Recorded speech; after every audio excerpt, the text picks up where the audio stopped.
College football is back, ladies and gentlemen. It is underway. Ohio State versus Texas, LSU versus Clemson. We got some awesome matchups this weekend that you guys need to be tapped into. And in today's video, I'm going to go through my top 10 players that you should be watching for week one of college football. Now, my name is Trace Girouard. Thank you so much for tuning into this weekend edition of Saints Now by Chat Sports. Be sure to subscribe and get down in the comments section. I want you to shout out your CFB team. Who do you rep? What college team is your favorite? I went to the University of Arkansas, so it's Pig Suey every single day, and I know a lot of y'all are going to get in the comments and absolutely clown me. Now, before this conversation starts, I am going to address one key thing here, and that is the quarterback position. I personally believe that if you are in a position to draft one of the top quarterbacks available, you do it. Don't trade out. Don't let Jerry or the Rams or any of these teams who may need a quarterback try to jump you and try to take your guy. If you have the opportunity to take a top quarterback in this draft class, you do it. I don't know if there will be. I think the Saints will not be a top one pick, but if you have the chance, take your frickin' guy. First one I want to talk about, Arch Manning. The March for Arch, ladies and gentlemen. Obviously, this is a player that is going to be heavily rumored around the New Orleans Saints. He is taking on the Ohio State Buckeyes in what could be game of the year, week one. I mean, are you kidding me? It's going to be absolutely awesome. Ohio State is the favorite in this matchup. The over-under set at 47.5 points. And I'm going to be watching for Arch Manning because this is going to be a really good litmus test. And this is going to be a very important game with CFP implications. So I want to see, how does Arch Manning in his first year as the true starter for the Texas Longhorns live up to being that guy? Can he be an effective quarterback? Can he utilize his legs? Can he tear up the defense with his arm? I want to see Arch Manning dominate, and hopefully he can wear the black and gold. Another player that could be rocking some Saints gear, sticking around Louisiana, the Nuss Bus, Garrett Nussmeier. I'm just going to call it a spade here. These are going to be the two guys that are going to be the most heavily rumored, most heavily talked about, linked to the Saints up until it's very obvious they do not need a quarterback in the 2026 NFL draft. But it doesn't stop at these two guys. Also, Cade Klubnik. I think that he is a player that you should keep your eyes peeled on. I think he might be the best pure passer of the football in college football. I also think he has underrated usage of his legs. He is a winner. He is a gamer. And Garrett Nussmeier, no disrespect to him, I want to see him take some more steps. A big conversation with him last offseason was, will he come out of the draft? Is he going to go back to LSU? He opts to return to Baton Rouge, and I think that he could make some noise on today's game tonight, 6:30 p.m. Central Time. This is going to be a really, really fun matchup. LSU versus Clemson is going to be electric. Clemson is favored to win. No disrespect to my LSU viewers, but Brian Kelly, week one, just cannot be trusted. So I'm picking Clemson to win this matchup. That being said, I'm going to be watching the quarterbacks like hawks. I'm also going to be paying attention to the wide receivers, to the offense. I'm going to keep an eye on what players are popping off because both of these two teams are going to have a lot of talent, and I personally think that the New Orleans Saints should be eyes glued. Their scouting department needs to keep their eyes glued to this game and the Ohio State versus Texas matchup. Now, I know there's a lot of LSU fans in the comment section, so I'm going to ask you who you got, LSU or Clemson. Just type the abbreviation down below. It's the Battle of the Tigers. It's the Battle of Death Valley. Which one's the real one? Get in the comment section and share your thoughts. Now, we're going to continue this conversation. Got some defensive players, got some skill position players I also want to discuss. But before we get into that, this episode of Saints Now by Chat Sports is brought to you by PrizePicks, the #1 daily fantasy sports app in the whole wide world. College football is back, baby. I can't wait for the game day action to get underway. And if you want to test your ball knowledge and turn that into cold, hard cash, PrizePicks is the place to do it. You just download the PrizePicks app, use code CLNS, and you will get $50 in lineups after you play your first $5 lineup. If you don't know how to play PrizePicks, you just pick more or less on 2 to 6 player stat projections. If you get your picks right, you could cash in and win up to 2,000 times your money. Now, college football is my favorite time to kick back, win some money, hang out with the lads, because NFL game day and professional game day, I'm typically locked in here at the Chat Sports Studios. So I want to make some money here on Saturday. Arch Manning, I'm taking the more on his rushing and receiving touchdowns, and I'm going to take the less on Garrett Nussmeier passing yards. Again, I just don't believe in Brian Kelly and the LSU Tigers in week 1. Hasn't worked in the past few years, so why would I believe in it now? If you want to fade these picks, you want to tail these picks, don't care what you do, just make sure you do it on PrizePicks. It's also the best way to get in on the action in more than 40 states, including California, Texas, Florida, and Georgia. Join the millions of users and sign up today. Download the PrizePicks app and use code CLNS, and you will get $50 in lineups after you play your first $5 lineup. Friendly reminder, that's code CLNS to get $50 in lineups after you play your first $5 lineup. All that information available in the comments and description of this video. Shout out to PrizePicks. Run your game.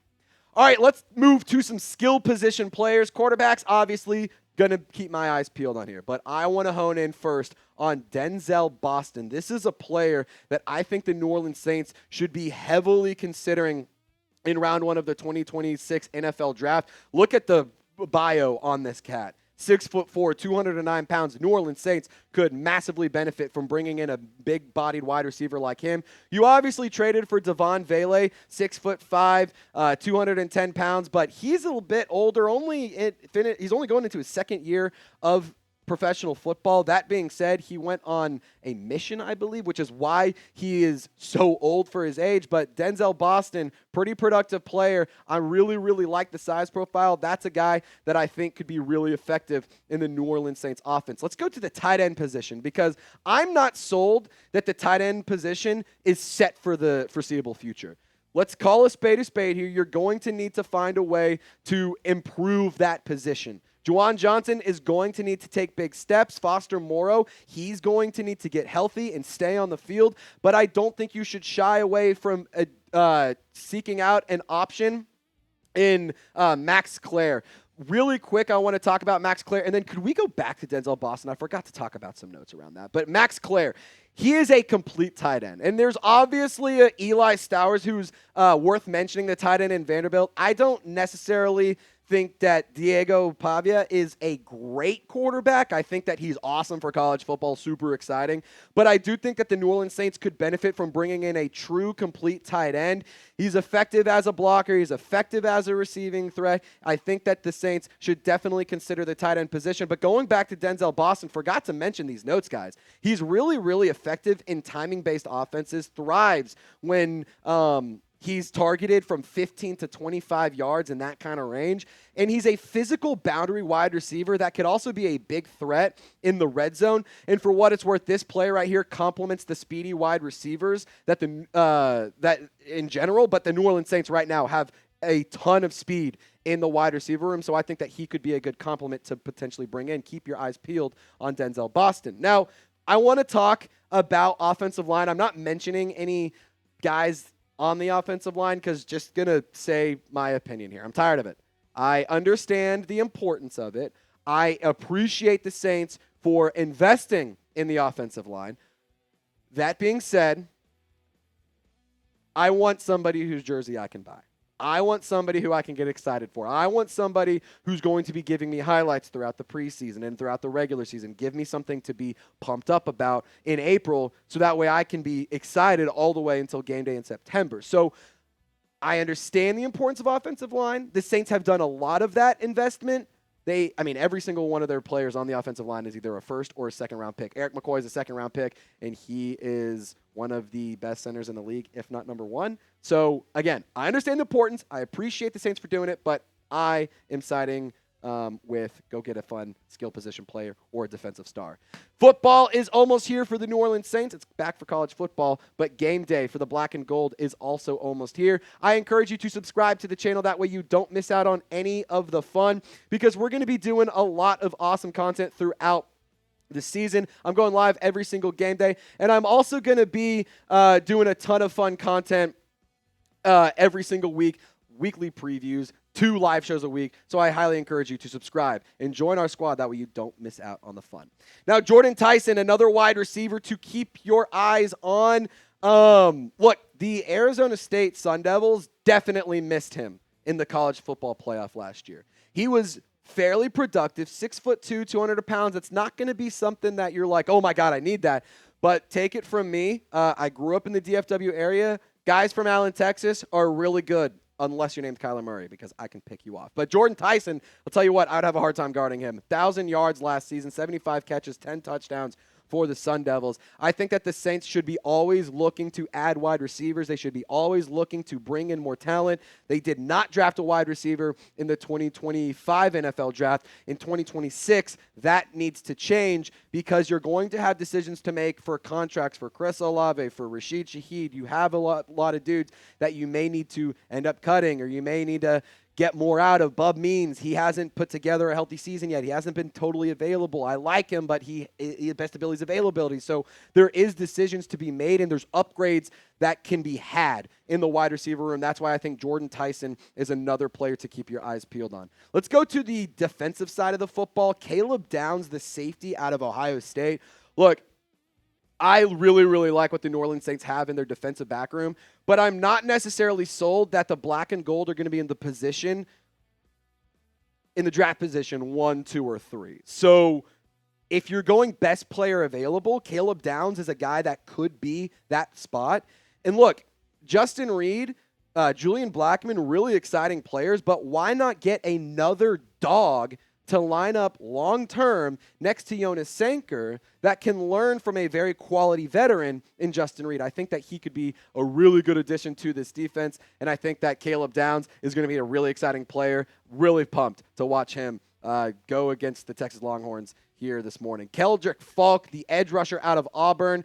I think that the Saints are going to be in the market for an edge rusher this year. Cam Jordan not getting any younger. If Chase Young doesn't put it together, then you're definitely going to need somebody. No disrespect to Carl Granderson, a really big fan of his, but I think that you could bring in more top-end talent, and you could have a very dangerous rotation with some good experience, some quality players. Keldrick Falk with Auburn is going to be a really interesting player to watch. So will TJ Parker. I mean, Clemson, LSU, Ohio State, Texas, those are the 4 teams that we're focusing in on the most because those are my 2 favorite games to watch this week. But don't get it twisted. TJ Parker, I think, could be a really good addition as well. Again, Cam Jordan not getting any younger. I think that the defensive line has a really bad problem of getting a ton of pressures, but not enough production. So maybe TJ Parker, but what about Reuben Bain Jr., another edge rusher, just to keep your eyes peeled on? I gave you a ton of different options. I wanted to not just give you 1 or 2. I wanted to have some fun with this video. And quite frankly, it's College Football Saturday, and I know that you're going to be locked in on those games, and that is A-okay. But if you wanted to be a Saints fan and you want to learn a little bit more about what you should be watching for and kind of thinking ahead for the future, 10 players to keep your eyes peeled on. I will say when it comes to the New Orleans Saints, they will definitely need help and more depth on the defensive line. That is an area where injuries typically settle in, especially in the offensive line for that matter too. But defensively, that is a spot that needs to be better. Like I do believe with Brandon Staley and this defense and this new scheme, it will be improved from 2024. But 2025, we're going to need to see a lot to change my opinion that the Saints are going to need help on the defensive line. You got to bring in more talent. You got to find ways to improve every single offseason. And if you're in the position to take a stud of an edge rusher, I don't think that that's a position you necessarily pass up on, especially considering there's been a ton of misses in the past. Marcus Davenport, Peyton Turner, Isaiah Foskey, just to name a few. It would be nice to start hitting on some big-name talent at the edge rusher position. Now, what position do you think the New Orleans Saints should draft in round 1 of the 2026 NFL Draft? I know it's way too early to answer this question, but let's have some fun and have an open-ended conversation about it. Get down in the comments section. Appreciate you guys for watching. Have a great College Football Saturday. As my dad likes to say, have a happy football, and y'all stay golden. We'll see you next time.